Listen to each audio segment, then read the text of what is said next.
Hi and welcome to the Beks Creates podcast. My name is Beks and I'm coming to you from a very grey, drizzly Bristol, where it is honestly the end of May, but I don't really believe it. Welcome. It's the 28th of May. It's the day after my baby boy's first birthday, so excuse me if I'm looking a bit tired. It was a busy day yesterday. I also look like I've caught the sun a bit. I don't think I have, but I don't think we've had any to catch. Oh well. And I'm coming to you from his bedroom today because he's currently out for a walk with Daddy to get him off to sleep, so then he'll be in the hallway in his pram, so I didn't want to be directly above him, so I thought I'd podcast from his bedroom today. So got a few friends helping me back here.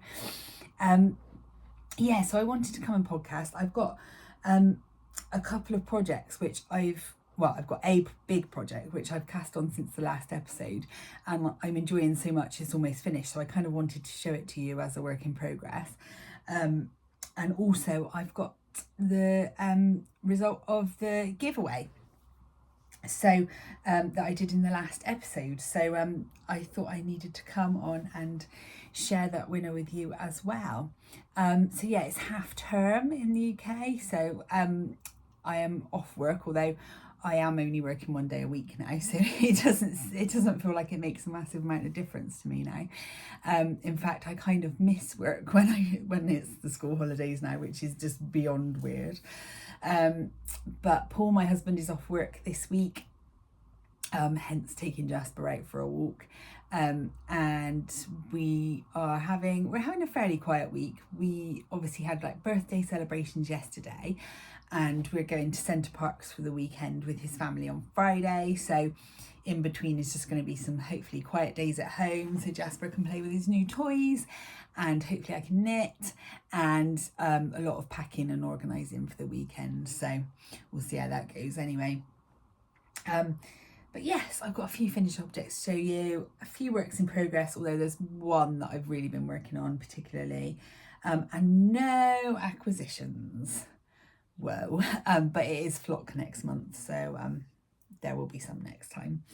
I've forgotten the sock blockers, but hey, we'll crack on anyway. So let's do the winner first. So last episode I showed this lovely prize, which was very kindly donated by Bird Street Yarn, who are my sister and brother-in-law. So I have to mention that any Bird Street Yarn in this podcast is ad/gifted. We're giving away this gorgeous bag, which I have one. It's brilliant, it's lovely. It's got this cool neon pink and gold splodgy fabric inside. This beautiful sock set. It's a one of a kind. Some little bits and pieces inside, some soak, some bunny stitch progress keeper. Sorry, I can't find my words today. A little tin of bulb markers, and any pattern from my Ravelry store. I think, did I say any 2 patterns? I don't remember if I did. Anyway, we'll say 2. It's fine. And the winner is Mandy Layton 7261. I hope I got that right. Well done, Mandy. I was really pleased to see your name come up, because I know I spot your name come up a lot on Instagram and on YouTube, so lovely to pick a regular viewer. I just popped the hyperlink for the video into a random comment picker and asked it to search for the word Bird Street, which I asked you to put in the comment. It picked out Mandy. So well done, Mandy. We won't contact you. If you can contact Claire by emailing home@birdstreetyarn.com. home@birdstreetyarn.com. Yeah, that's definitely right. And just let her know that you won the prize. She will get it sent out to you.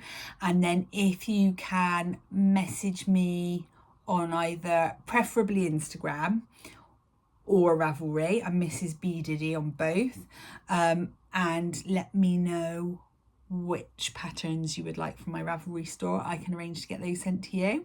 But thanks everyone for entering. I really enjoyed all of your comments.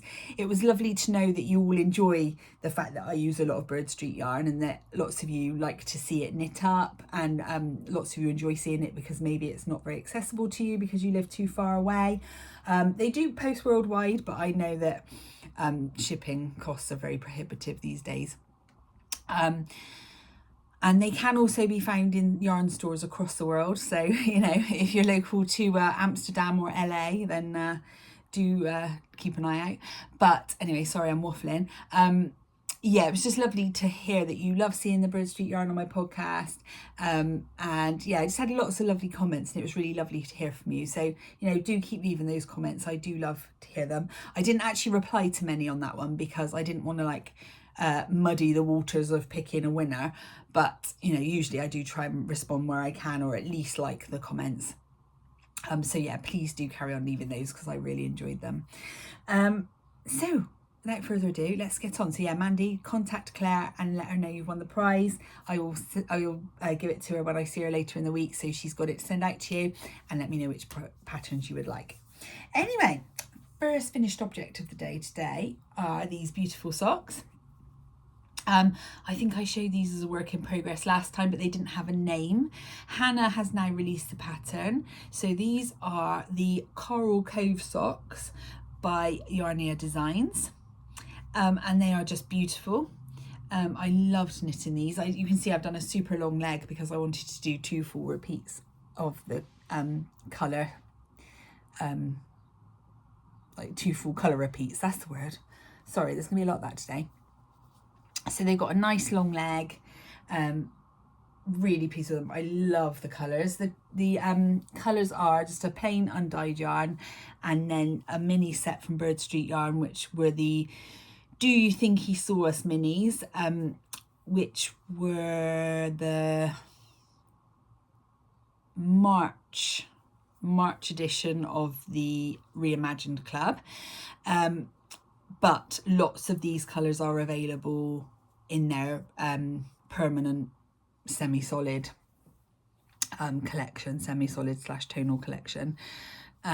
So yeah, absolutely beautiful. I loved knitting these. They were so fun. They practically knit themselves. I love the stripes under the foot. I just love everything about them. They're really cool. So yeah, do check out the pattern from Hannah, the Coral Cove socks. There we go. So those will be stored away, and I will get those out in the autumn when it starts getting chilly again, and I'm all depressed about not being able to wear sandals anymore. At least I'll have some nice socks to look forward to. My next finished object were these shorty socks I had on the needles last time. So these were crazy. They were from one cake of yarn, and as you can see, I think pretty much the whole cake, there was no repeats in it. So it was really fun to see how they were going to turn out. Did it go that way? Yeah, it did. So I just carried straight on down. So they're very mismatched, but they're quite fun. The yarn has softened up quite a bit in blocking, which I'm really pleased about because they were a little bit itchy for my liking, but yeah, they are quite soft now. This one I just love. Look at the fade in that. Oh, so cool. So yes, another pair of shorties to add to the collection. I have finished my hat. This hat I've been working on for a while. It's the yarn is Sea Glass by Bird Street Yarn on their DK Donegal Nep Space. And the pom-pom I believe is from the Crafty Bird. Which I think she's Crafty Bird 22 on Instagram, I think.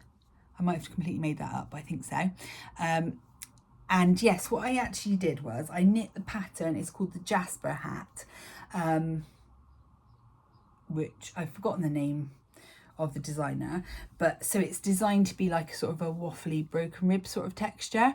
But actually, as I was knitting it, I noticed I really liked the texture on the inside. So actually I turned it through and I've actually made the wrong side the right side, which is quite fun. It does need a block really. I'm not going to put it on because my hair will be a disaster, but I really love it. I love the colour. I think the colour goes in my eyes, and I have a pair of matching mittens, so I'm very happy with that. And again, that will go on the pile of things to look forward to when it gets cold and I'm all depressed about it getting cold. I'll have some nice things to look forward to. So let's crack on with the whips then. I'm going to leave the big one till last, mainly because it's at the bottom of the pile. So first is a little baby whip that I've only just started, not really given a lot of time to yet. But I have been watching Rebecca from the Crayabea podcast. I followed her for ages, but for some reason I'd never gotten around to watching her podcast. So I've started from the beginning. I'm only a few in, so I love it when that happens because it means I've got loads to catch up on. But I've obviously seen and heard a lot of people knitting her Tolster tee. And I thought, well, you know, maybe I should get in on the action and, you know, perfect for this time of year. So here's a picture of the Tolster tee. Now, it's a brilliant pattern because it's very adaptable and it comes with a modification document where it suggests how to do stripes and eyelets and all sorts of things. It's really brilliant pattern. And it only uses really 2 skeins of yarn. So I thought, oh, it's a good way to use some stash. Particularly, you know, lots of the Bird Street yarn I get given that's maybe, you know, not quite up to standard to sell. And I couldn't find 2 matching skeins of yarn that I really liked and it was sort of summery enough. So what I've done is I had these 2 blues which are sort of very similar in tone. Oh, that's funny, those are caught up in there. I'll show you those in a minute because those are sort of an acquisition. Yeah, so they're very similar in tone. So what I thought I might do is fade it. So I have it like the paler blue at the top and just fading into a darker blue at the bottom. Be very subtle because they're very close, but I think that would be quite up my street, and it uses up some stash. So I'm really happy about that. So I have only so far, sorry, bit of a tangle, cast on and knit the neckband. And then I've done the short row shaping and started the raglan increases. So you can see it's got a lot of stitch markers on it for the raglan increases. I've in fact taken the needles off because I've got them on my current project, but I probably won't pick this up until I've done that anyway. So yeah, it's really good so far. The pattern's very well written, really easy to follow. And I'm not going to make any modifications to this one. I wanted to put eyelets in, and I thought, actually, I want to knit it as it is first. And then if I want to play about with it, I'll do another one because I think it'd be better to know the pattern a bit better before I start messing with it, if you know what I mean. So yeah, that is the Tolster tee so far. Only a very early stages, but I love this colour. It's really pretty. I don't actually know what it is because a lot of the Bird Street yarn I get comes without labels on. So but they have lots of beautiful tonals in these sorts of colours, so do go over and check them out. Yes, these stitch markers that just fell out of the bag, I forgot to show you last time. These were given to me by my lovely friend Rachel, and she made them, not that one, she made them, I think, out of resin, and she's going to start an Etsy shop, which I don't know the name of yet. You have to let me know what the name is, Rach. So I've got this really cute gummy bear. It's gonna be hard to focus them, but this little sparkly number, they're so cute. I've got that weird thing where they've got such nice texture, I kind of want to put them in my mouth. That feels like a very Paula thing to say, if you watch Stitched by Mrs. D. Yeah, really, really pretty. And I love those colours. Blues are definitely my colour. So thanks for those, Rachel. They've been living in this bag to be used on projects, and I forgot to show them last time. So yeah, so that's my Tolster tee. In here is my I can't talk today. Stripometry shawl. So I showed this last time and I was debating whether I'd chosen the right yarns or not, but actually I'm really happy to go with it. A few people made a few suggestions, but what I wanted this shawl to be was red and pink, and that's kind of why I was reluctant to put any other colours in. So as much as I liked some of the combinations that people suggested, I really just wanted it to be very definitely red and pink, so that's what I'm doing. So I have now completed the second section. So this was section 1 that I did a while ago. Then section 2, so I'm trying to do it without any stitches falling off the needles. Section 2 was this pink section here, and in the end I was really happy with the Surrey held double, and I don't think it made it too big, so that's fine. And now what I'm doing on this section is the red and the Surrey, but I'm holding it single here. I held it double there, but I thought because the stripes are narrow, it would be fine to hold it single. So that's what I'm doing, and that should mean that I have plenty of yarn to finish it. So these stitches, these rows are very long. I think the first one was like 200 stitches or something, so they do decrease. As you can see, you kind of gradually work less and less stitches along the needles, and then that will be where the next section's joined on. So yeah, I'm really happy with it now, but again, I haven't really picked it up for a while, but going away this weekend, this might be the thing I take with me. I'm not sure yet. But yeah, really glad I stuck to those colours. So just to recap on the colours, I got this red, this pink, and this pink Surrey, and they're all Bird Street, but I don't know the colour names, I'm afraid. And the pattern is, I feel like I'm doing this backwards. I should have said this at the beginning, I'm sorry. The pattern is Stripe on the Tree by the great Stephen West. There's a photo of the whole thing there.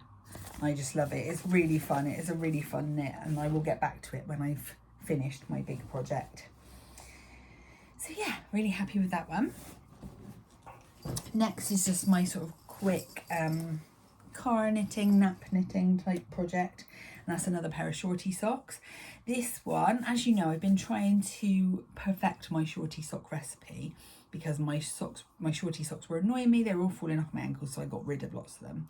So what I did on this one was I actually started on 60 stitches rather than 64 on a 2.25mm needle, and then when I did my gusset decreases, I only decreased back to 64 because I've got a wider foot, and changed to a 2.25 needle. So they kind of look a bit weird. They look very narrow here. And I think actually 60 stitches was a bit too small on the heel. So I think I'm either going to do 60 stitches for the cuff and then increase up to 64 here, or just stick with 64, because actually of the ones I've made, there's one pair that's a bit baggy, but the rest are okay. So I think the yarn base might have been different and the tension was slightly different. So I'm sticking with it. This yarn is so cool and pretty. I'm pretty sure it's called Funfetti from Somerset Yarns. I bought it a long time ago and used half of it, and the rest has just been sitting in my drawer, so I didn't have a label with it anymore. But I've done one, and I'm just motoring down the foot on the second. And I just used a little scrap around the top of Jellyfish by Somerset Yarns as well, which is one of my favourite yarn colours, just to give it a little pop at the top really. So yeah, not a lot to say about those ones, but I am still ploughing on with my collection of shorty socks. Now for the big one. So a couple of weeks ago, 3 weeks ago, I was watching The Grocery Girls, and Jodie was wearing this really cool granny square cardigan, and I was like, ooh, I like that. And the more I watched and she talked about the pattern, I was like, I want to make one of those. I really like it. And I was texting Claire, and she was saying, oh, I've got that pattern in my library. I want to make it too. So I was like, oh, let's both make it. So let me find it. Find the front page. I don't think I printed the front page. So let me fold it over. Hang on. This is the Jethro cardigan by Tanis Fibre Arts. So as you can see, well, I don't know if you can see actually, it's actually a hybrid pattern. So the granny squares are made by crochet, obviously, and then the button band, the hem and the sleeves are knit. So I got really excited and I decided I wanted to knit it in cotton, because I've got a few cotton cardigans and I really like wearing them. Also, quite an affordable way to make a big garment like that, because obviously crochet is very yarn hungry. And what I decided to go with was the Rico Rumi mini balls of cotton. So usually I use these for like dishcloths and that sort of thing. They're 25 grams each, and they're about, what are they, £1.60 for 25 grams. But they come in loads of colours, so I thought, well, that's quite a good way, an affordable way to get loads of colours in. So I chose 8 different colours for the granny squares, and I bought 2 of each, so it was, yeah, really good price. So I got this sort of mid sort of pink, a soft sage green, a coral, a pale sky blue, like a pale sort of limey green, a pale pink,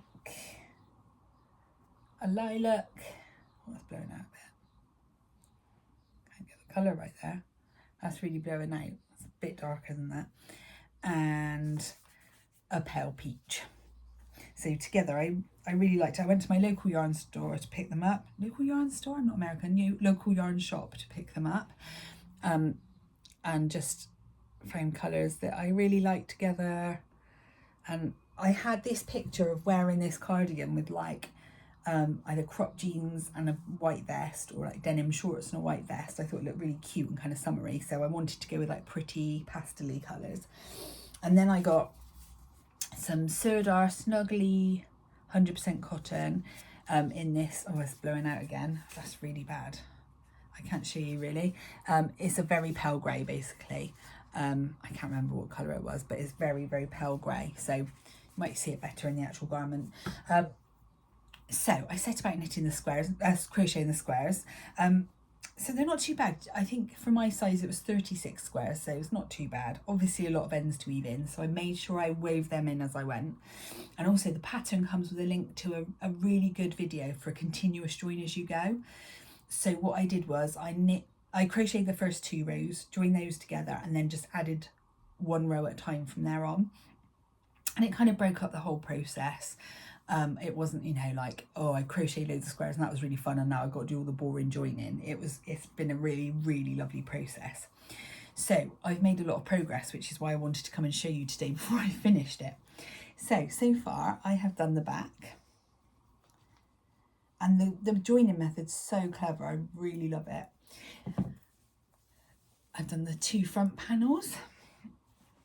I think I'm making the 3rd size in the pattern. It's recommended that you make it, I think it's up to 40 or 40 plus centimetres of positive ease, so a lot of positive ease, which I thought I chose the size it did, but when I'm trying this on now, it seems not that much bigger. So I think if I did it again, which I really like to, I think I'd go up another size again, if not 2. Because it would look cool, like really slouchy and relaxed. And I think I could probably block it out, but obviously cotton, I don't think it would block out loads. So yes, anyway, I have then added a nice deep hem and the button band. And now I am almost finished the first sleeve. So I've absolutely motored through it. I love it. I think it's so cute. It feels really nice on, but like I say, I would like it a little bit bigger. Let me see if I can put it on for you. Hang on. I've got a jumper on. No, it's not going to work. I won't mess around doing that. But yes, that is where I am so far. Now, a couple of things I found. One is that it has confirmed to me my suspicions that I am a loose crocheter and a tight knitter. I've always known I was a tight knitter, but I've never gauge swatched in crochet because I've never made any garments. I've only ever made blankets or toys basically, so it doesn't matter what my gauge is. But I was really careful to gauge swatch really properly for this because I wanted it to be really lovely. And I actually ended up having to go down a hook size for the crochet. So I went from, I think it was a 3.75 that was recommended to a 3.5. But for the knitting, I think it was recommended a 4 and I went up to a 4.5. So yeah, tight knitter, loose crocheter. But I did get gauge. So why it doesn't have enough positive ease, I'm not quite sure. I did find my gauge on the crochet actually grew a little bit as I kind of relaxed into it. So I had to be quite aware to actually crochet quite tightly as I went on. Maybe I went too tight, who knows. Now, something I did which really helped with the sleeve, which now I always use bulb stitch markers like this to mark the the decreases, and I know lots of people do this, that you mark it on the first sleeve and then you can move the markers across the second sleeve and you can make sure they're the same. But what I actually did to make sure that I didn't need to keep referring to the pattern to remember how many repeats I had to do was, so this needed 12 increases, so I pinned 12 bulb stitch markers to the bottom of the sleeve, so I knew that when I ran out of those, that was when I needed to look back at the pattern and see what's new next, and that really helped. It was a really good little trick. And then for example, we went out in the car yesterday and I was knitting on the way. I didn't then have to like get my tin of stitch markers out in the car and risk dropping them everywhere, because the ones I needed were just pinned on here, so that was really useful. So yeah, it's going to have a nice deep cuff. I want the cuff to be nice and deep like the hem is. And then I just got to do the other sleeve. I'd really like to take this away with me at the weekend if I can, which means I'd have to just steam block it because it wouldn't have time to dry, but I might do. We'll see. Well, I'm going to finish this cuff now, and then I've got tonight, tomorrow night and the night after, and any naps in between to do the other sleeve. I think it should be fine. I only started this sleeve. Today's Tuesday. I think I started it on Sunday. Yeah, I think Sunday evening, so it didn't take long. It's quite big needles, so yeah, really fun. In fact, oh no, sorry, I suddenly had a panic that I hadn't changed down the needle size for the cuff, but I have, it's okay. So yeah, really loving that. Now I'm thinking I'd really like one all in one colour. I think that'd be really cool. I think one in cream would be amazing, but also one in like maybe a navy blue or something like that would be really cool. It wouldn't be as exciting because obviously choosing all the colours for the squares was really fun, but actually there wouldn't be all the ends to weave in, so weighing it up, I think I'm very likely to do another one. It is really, really fun. Yeah, so I can really recommend that pattern. That is the Jethro cardigan by Tanis Fibre Arts. So yeah, really enjoying that. Oh, I should have brought it up. I've been asked to knit something for a friend at work. So her sister wanted to knit a little cardigan for her granddaughter, but she's currently waiting for some treatment for breast cancer. So she's not really in a good place to knit it. So she asked if I would do it, and I've said yes, I would, because obviously I'd love to help. But I'm a little bit apprehensive because it's a James C. Brett pattern, and it's not the kind of pattern I'm used to. It's kind of, you know, quite an old school sort of traditional kind of pattern, not the kind of indie designed ones that I'm used to. And it's seamed, which is the main thing that is making me nervous. Now this I had to mattress stitch the shoulders and the sides together. And I watched a video, and actually I was really pleased with how that went. So I thought, oh, I'll give it a go. It's only little, it's quite chunky yarn, but I'm a bit nervous about it. So any tips or links to videos that might help me or anything like that would be very gratefully received. But yeah, I wanted to be able to help. So we'll see how it goes. Anyway, I'll hopefully show you that next time. But yeah, coming up, what's happening? So we've got Flock next month on June the 22nd, which is our gathering, which is organised by Bird Street Yarn. I run the shop. There's loads of cake, and there's always another vendor. And the other vendor this month is the wonderful James Makes Yarn, who was there a couple of flocks ago and is just wonderful and fantastic. So if you're around, if you're local, come along. Tickets are available.